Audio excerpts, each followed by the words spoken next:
This is the Eldis Reaver 196 control panel. This is located in just at the entrance to the door on the top right.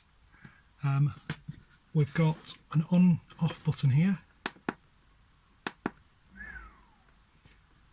Then we have the water button, and what you basically do, you press it once, and then what happens is you'll get it, the motor will switch on and it'll build up the pressure. Once the pressure is built up, the motor will switch off. When you use the water taps, you'll find the motor kicking in and out. Next one is internal lights. That's that one, and that's all the internal lights apart from the front cab.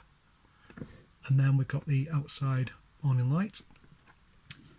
And then we've got two buttons here and little indicator. This one is the internal water tank. So if I press that now,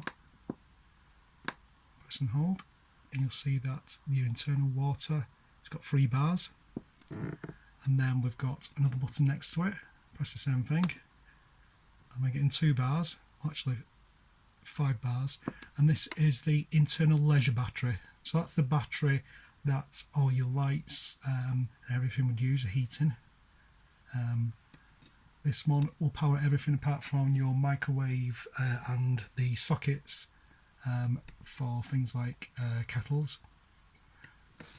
And then this one is the internal switch once I've got the lights on, and that's located just at the door. When you walk in, you can actually use this switch there straight away.